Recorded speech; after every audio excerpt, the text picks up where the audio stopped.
നല്ല തണുത്ത ഐസ്ക്രീം അതിന് കൂടെ കഴിക്കുമ്പോൾ നല്ല പൊറോട്ട രാവിലത്തെ അങ്ങനെ കഴിക്കുന്നത് ഉച്ചയ്ക്ക് ആയതുകൊണ്ട് പൊറോട്ടയ്ക്ക് ചെറിയൊരു ബലം പിടിക്കും. പക്ഷെ വിട്ടു കൊടുക്കത്തില്ല.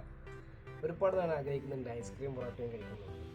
അപ്പോൾ അത് നിങ്ങൾക്ക് മുമ്പിൽ എത്തിക്കുക എന്നുള്ളത് കൊണ്ട് മാത്രമാണ് നമ്മൾ ലേറ്റായത്. എന്തായാലും ഐസ്ക്രീമും പൊറോട്ടയും കഴിക്കുമ്പോൾ അത് എങ്ങനെയല്ല ഒരു വേറെ ടേസ്റ്റ് കേട്ടോ. കാരണം ഫസ്റ്റ് ബൈറ്റ് എടുത്തപ്പോൾ എനിക്ക് തോന്നി ഇത് കഴിക്കുന്ന പാളിയോ തോന്നി. പക്ഷേ കഴിക്കും തോറും അതിൻ്റെ ടേസ്റ്റ് മാറിക്കൊണ്ടിരിക്കുന്നു. എനിക്കിഷ്ടപ്പെട്ടു. എന്തായാലും നിങ്ങൾക്ക് ഈ വീഡിയോ എന്തായാലും ഇഷ്ടപ്പെടും.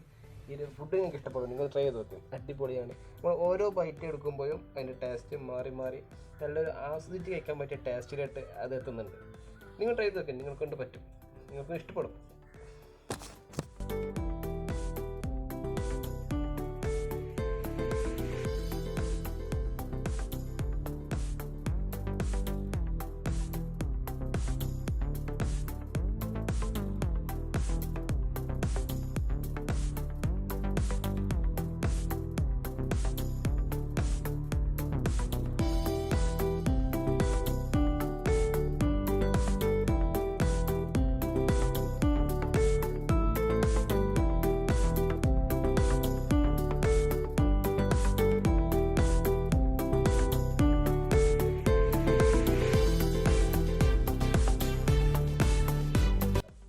കഴിച്ചിട്ട് പൊറോട്ട കഴിയാനായിട്ടുണ്ട്.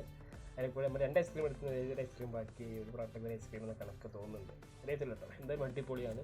ഈ വീഡിയോ ഇഷ്ടപ്പെട്ടാൽ നിങ്ങൾ എന്തായാലും ഷെയർ ചെയ്യുക, സബ്സ്ക്രൈബ് ചെയ്യുക, നമ്മുടെ ചാനൽ വീഡിയോ ലൈക്ക് കൊടുത്തേക്കും. ഓക്കെ. അപ്പോൾ നിങ്ങൾക്ക് അടുത്ത എന്ത് വേണം, നമ്മൾ മലയാളികളാണല്ലോ റൈറ്റ് കണ്ടുപിടിക്കുന്നത്. അപ്പോൾ എന്ത് വേണം എന്നുള്ളത് ഈ വീഡിയോക്ക് താഴെ നിങ്ങൾ കമൻറ്റ് ചെയ്ത് അടുത്ത മറ്റൊരു ചെയ്യുന്നതായിരിക്കും. Okay, by.